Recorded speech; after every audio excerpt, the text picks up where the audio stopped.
Escola dominical, feita pra mim, pra você. Espaço pra crescer e a Bíblia conhecer, sempre junto com você. Escola dominical, feita pra mim, pra você. Espaço pra crescer e a Bíblia conhecer, sempre junto com você. Graça e paz a todos que nos acompanham aqui no canal Palavra Viva e Fiel. Vamos para o estudo da nossa revista do Programa de Educação Cristã Continuada, neste trimestre com o tema Cartas para a Vida Cristã. Nossa lição de número 12 tem como assunto Esperança em meio às dificuldades, em 2 Tessalonicenses, capítulos 1 e 2.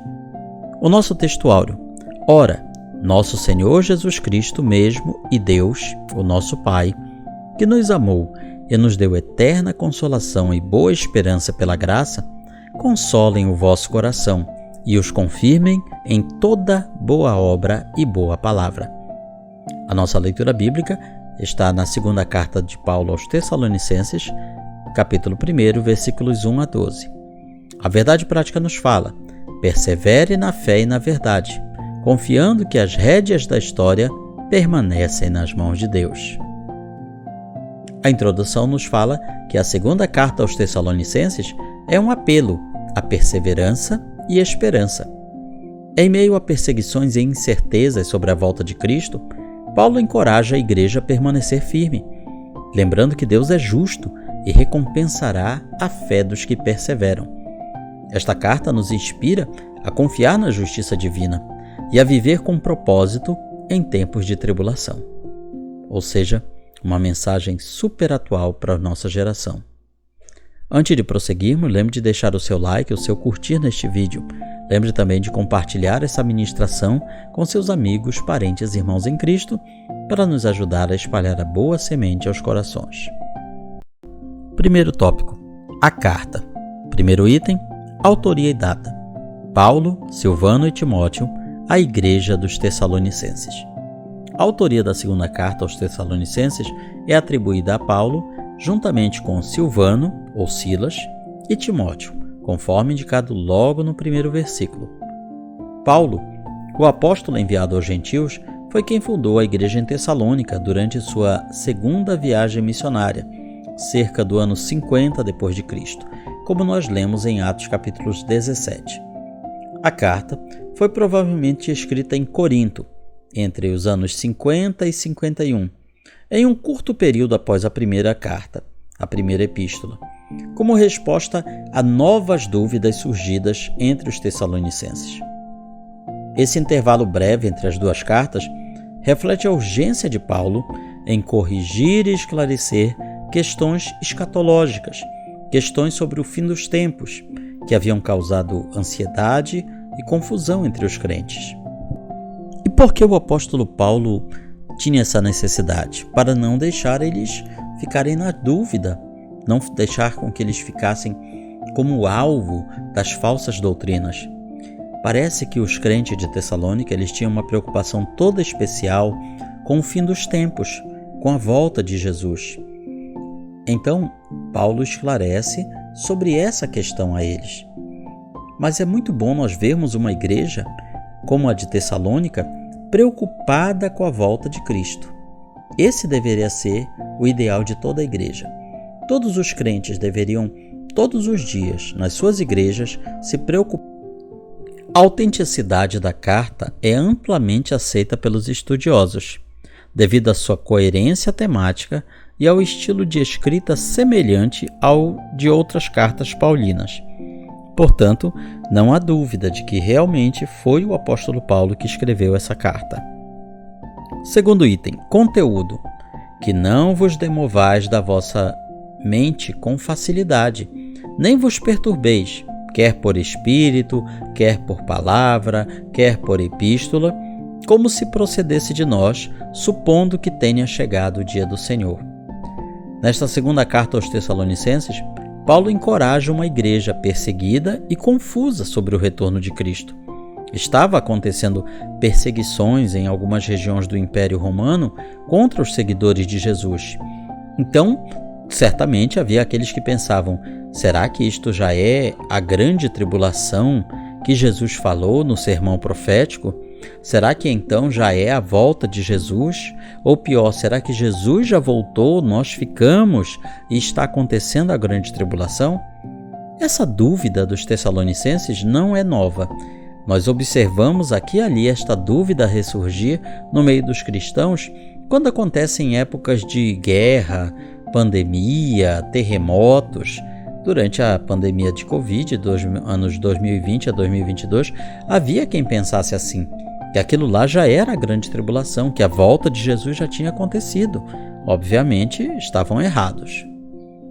Inicialmente, Paulo elogia a fé e o amor crescentes dos Tessalonicenses, assegurando que Deus é justo e recompensará os que perseveram sob tribulação, enquanto trará juízo, castigo aos que praticam o mal. Ele reforça a esperança na vinda do Senhor como fonte de força e consolo para a igreja em meio às dificuldades.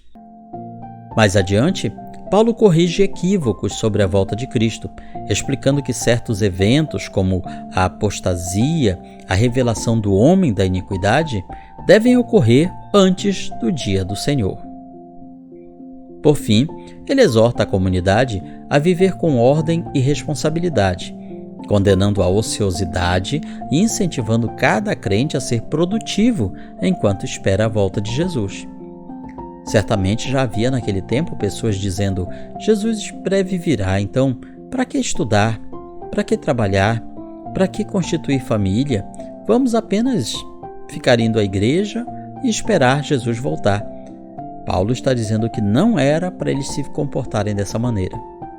Essa carta nos lembra que a esperança em Cristo nos motiva a viver a vida cotidiana com fé ativa e paciência, confiando na justiça e na fidelidade de Deus.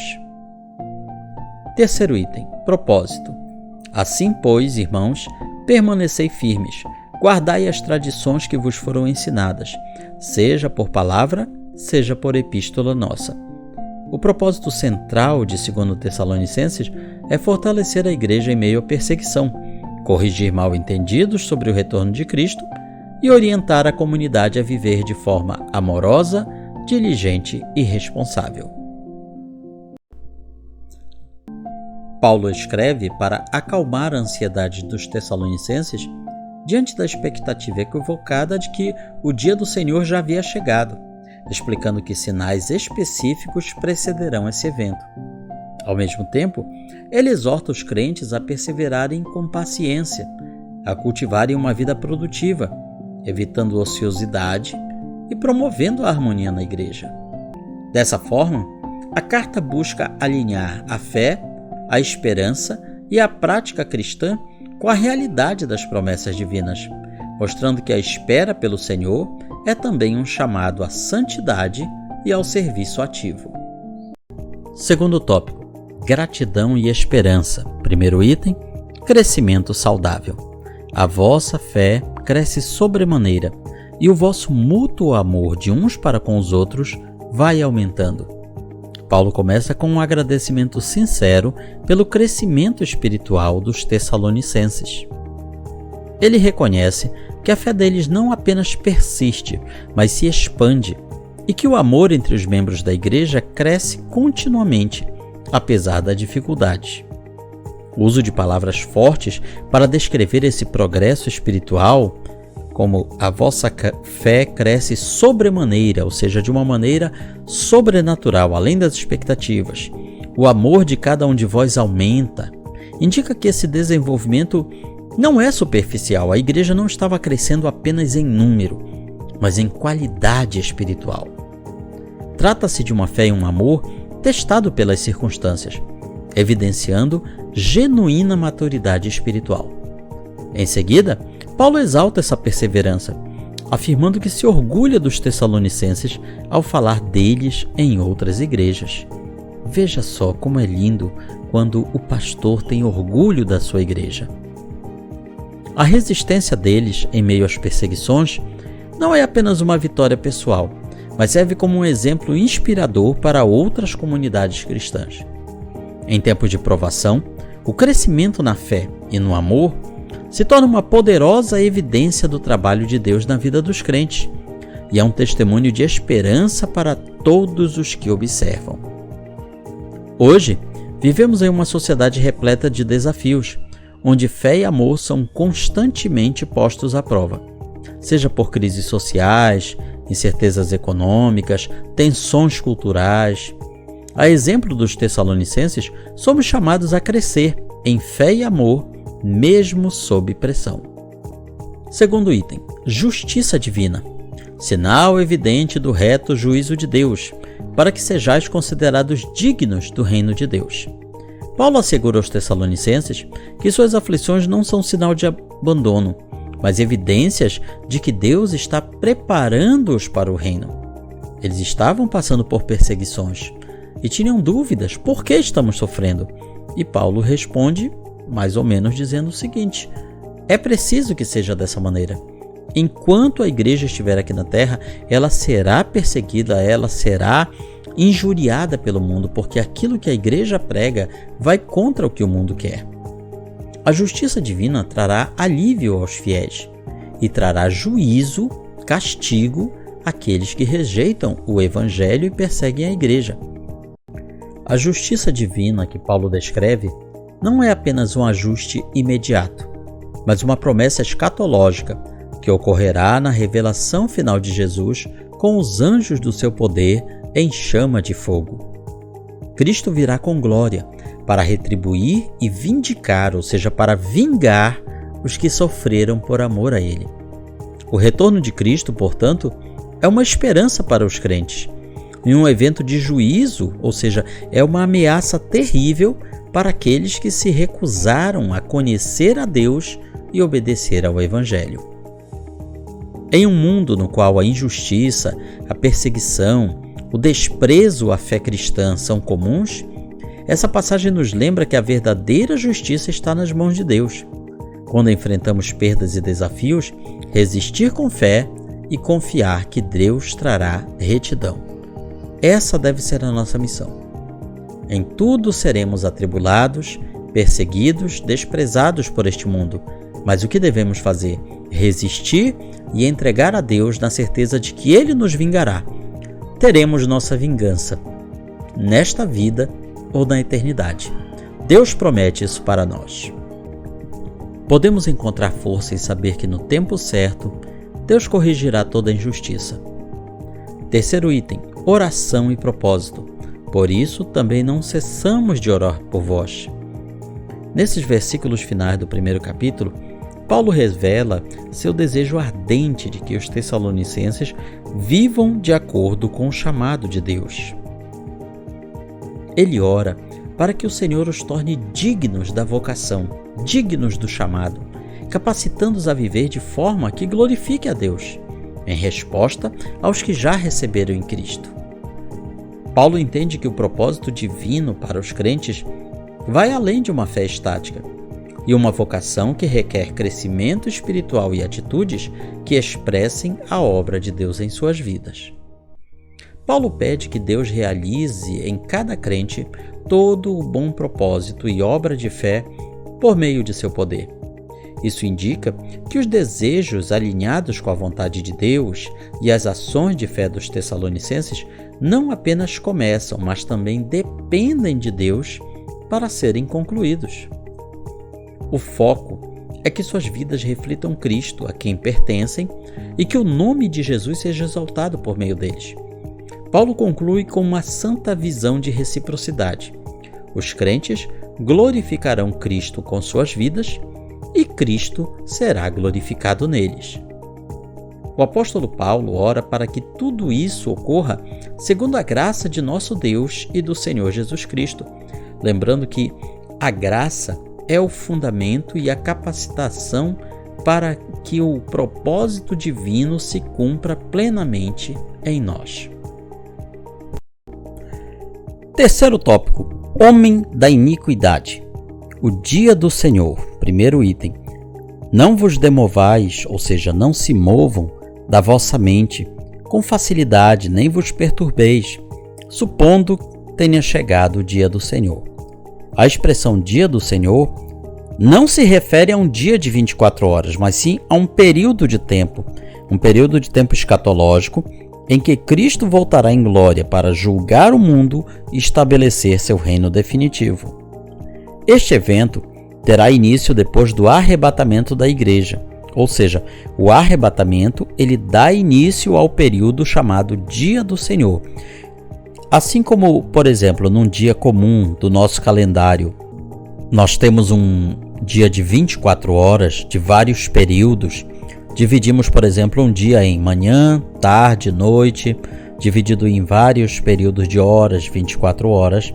Assim também o chamado Dia do Senhor, ele se divide em tempos menores, em fases, poderíamos dizer assim, em horas, em períodos. Então, quando se fala Dia do Senhor, não é apenas um momento, apenas um dia, mas um período de tempo. Aqui nesta seção, no capítulo 2 de 2 Tessalonicenses, Paulo responde à confusão instalada em Tessalônica sobre o dia do Senhor. Eles, os tessalonicenses, acreditavam que o dia do Senhor já tinha acontecido, que eles haviam ficado para trás. Eles acreditavam que tinham perdido o grande evento do retorno de Cristo e estavam já vivendo a época do fim dos tempos, com a manifestação dos juízos de Deus sobre a terra, o que contradizia o ensino de Paulo em sua carta anterior, no claro sentido de que Deus poupará a sua igreja dessa ira futura. Então, aqui nesta carta, nessa parte, o apóstolo ele pede calma, ele apela à calma, dizendo: calma, não fiquem assustados. Ele pede que os crentes não sejam facilmente demovidos, facilmente enganados por mensagens espirituais, palavras ou até cartas falsamente atribuídas a ele. Sim, naquela época já havia pessoas se passando pelos apóstolos. Assim como hoje nós temos pessoas se passando por pregadores, se passando por cantores, se passando por obreiros. Havia naquela época pessoas que faziam uma carta com todo um estilo parecido de um apóstolo e diziam que aquela carta era daquele seguidor de Jesus. Isso destaca a importância de discernir os ensinos espirituais, a importância de se firmar na verdade revelada. A urgência em corrigir esse erro demonstra o impacto que crenças equivocadas podem ter na fé e no ânimo da igreja. Basta nós lembrarmos, por exemplo, dos falsos avivamentos que aconteceram na América do Norte por volta do século XVIII, XIX, e que levaram as pessoas a imaginar que Jesus breve voltaria. Foi assim, por exemplo, com William Miller, ou Guilherme Miller, que iniciou o movimento millerita e que acabou dando origem ao que hoje nós conhecemos como Igreja Adventista do Sétimo Dia. Miller interpretou de forma errada várias profecias e disse que dali a alguns anos Jesus voltaria em glória e esplendor, levando muitos a saírem das suas igrejas originais, se juntarem ao seu movimento e esperarem a volta de Jesus para o ano de 1843. Como nada aconteceu, ele remarcou a data para o começo de 1844, nada aconteceu, ele desistiu. Mas outros que já estavam no movimento disseram que aquilo aconteceria em outubro de 1844. Como nada novamente aconteceu, muitos abandonaram o movimento, mas outros continuaram e elaboraram toda uma série de crenças e doutrinas para dizer que realmente Jesus tinha feito alguma coisa lá no céu nesse dia e pronto, deu origem a um movimento que hoje nós conhecemos como Adventismo do Sétimo Dia. Esse é apenas um exemplo. A questão dos mormons, testemunhas de Jeová, também segue por caminhos parecidos. Outras religiões também de cunho supostamente cristão, elas partiram das mesmas ideias, interpretações erradas e crenças equivocadas sobre a palavra de Deus. Aqui vemos um sério chamado à vigilância espiritual e confiança total na palavra de Deus. O segundo item fala sobre o mistério da iniquidade. É muito comum vermos pessoas lendo esse texto falando em ministério da iniquidade. Não é ministério, é mistério.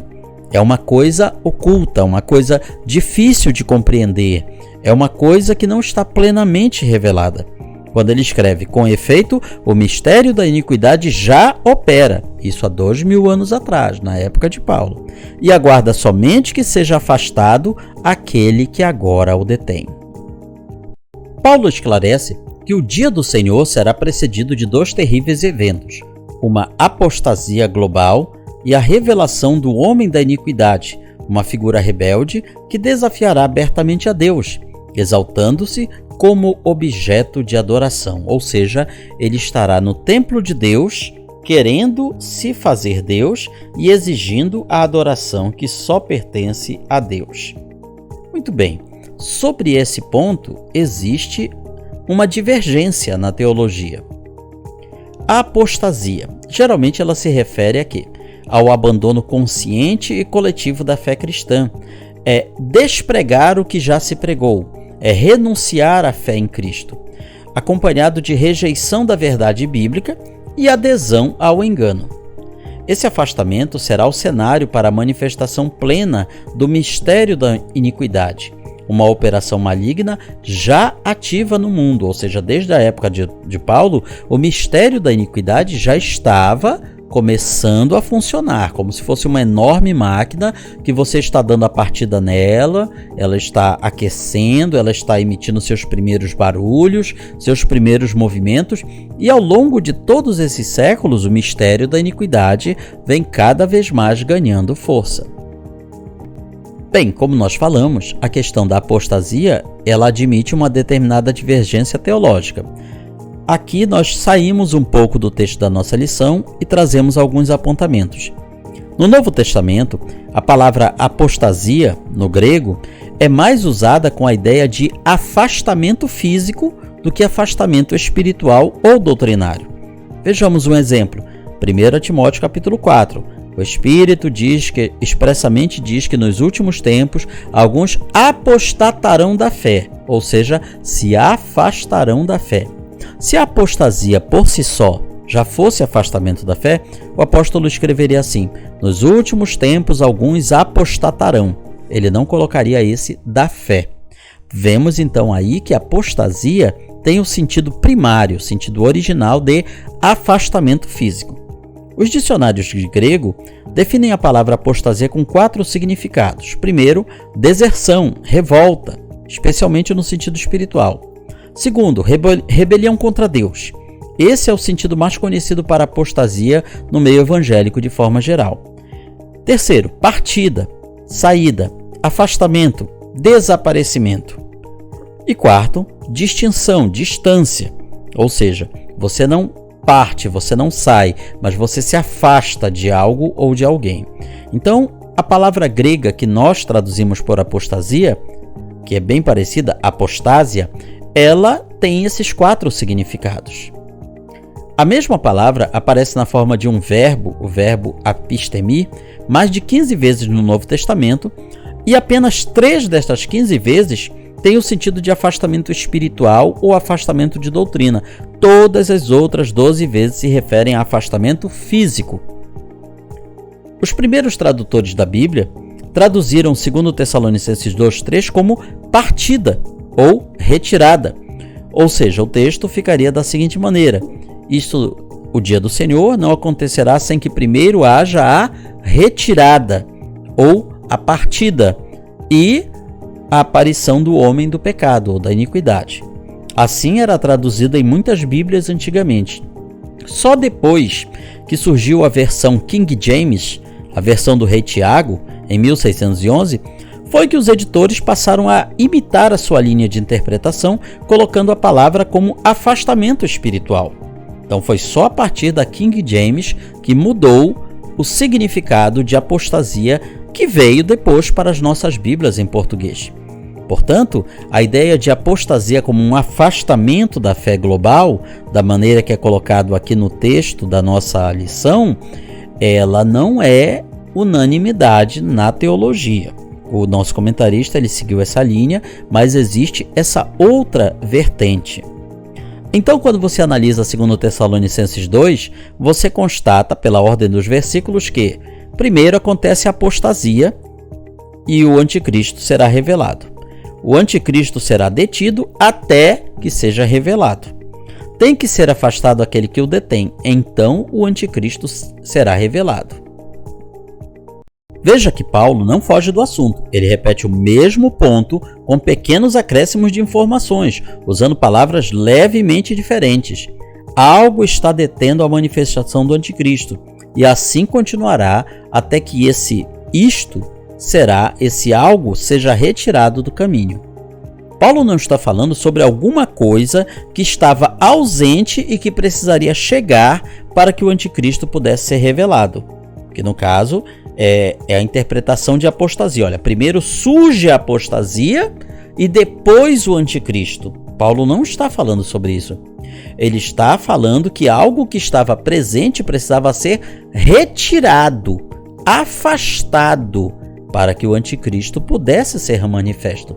Então, se nós interpretarmos este versículo da maneira como estamos falando, isto, dia do Senhor, não acontecerá sem que primeiro haja a retirada e o surgimento ou aparição do homem do pecado. Então aí o sentido muda totalmente.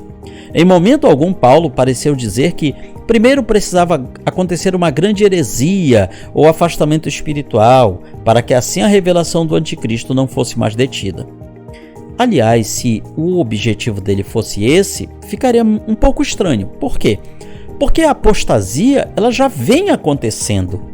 Desde a época dos apóstolos, havia afastamento da fé, havia falsos profetas, havia falsos mestres, havia falsas doutrinas, e isso só foi piorando depois da morte dos apóstolos. Os outros séculos do cristianismo, segundo, terceiro, principalmente do terceiro em diante, com o predomínio da Igreja Católica, é que houve o que nós poderíamos chamar de uma intensa corrupção e apostasia do cristianismo numa escala como nunca antes vista. E se nós pegarmos da Reforma Protestante para cá, nós estamos vendo que nos tempos atuais, do século XX para cá, estão surgindo muitas falsas doutrinas, falsas igrejas, falsos líderes, ou seja, a apostasia. Quer dizer que a apostasia ela sempre esteve presente na história do cristianismo com o significado de afastamento da fé. Então não faz sentido Paulo usar uma coisa que sempre esteve presente como um sinal da proximidade do dia do Senhor. Essa potente contenção é exercida pelo próprio Deus. Deus está contendo, colocou como se fosse uma represa, um dique, como se Deus colocasse uma trava no portão, na porta, para que algo não passasse.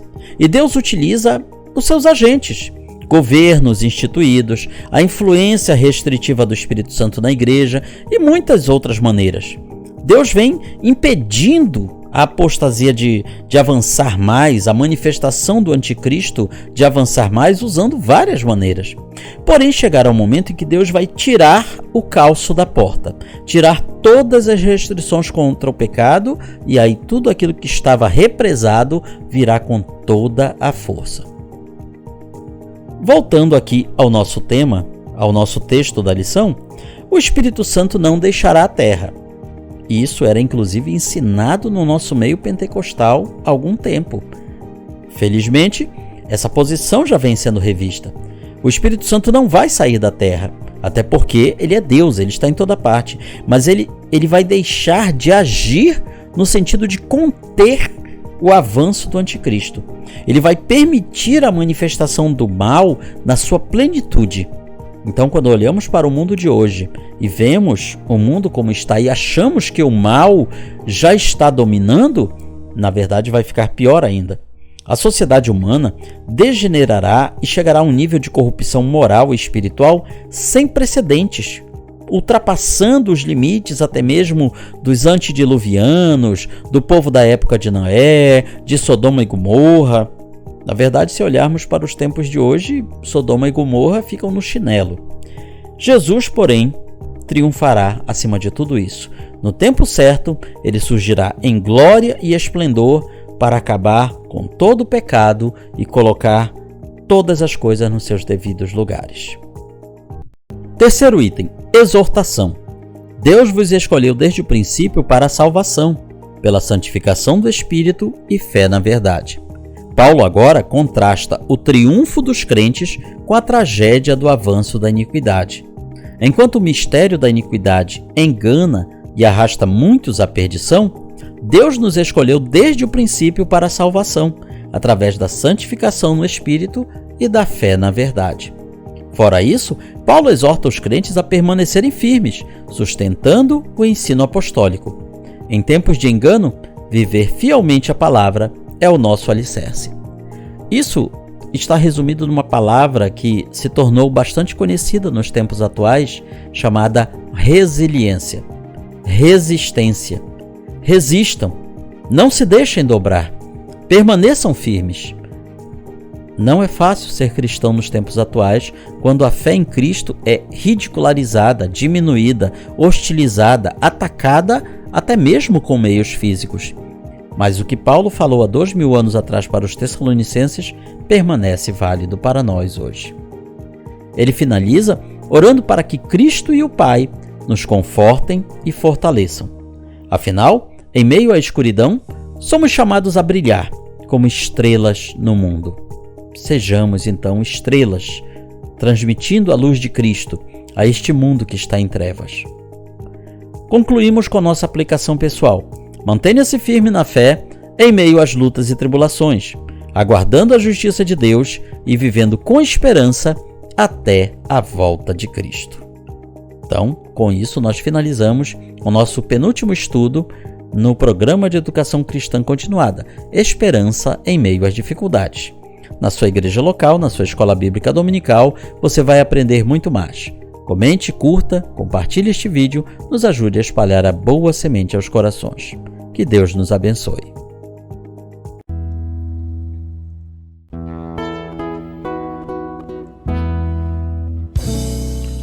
Findou-se o tempo de estudo da escola dominical. Boa lição aprendemos do nosso Pai Celestial. Despede-nos, Jesus Cristo, em tua paz e amor, e nos concede para sempre o teu celeste favor. Aos visitantes e amigos agradecemos também. Que a paz de Deus reine em todos e até domingo que vem. E até domingo que vem. E até domingo que vem.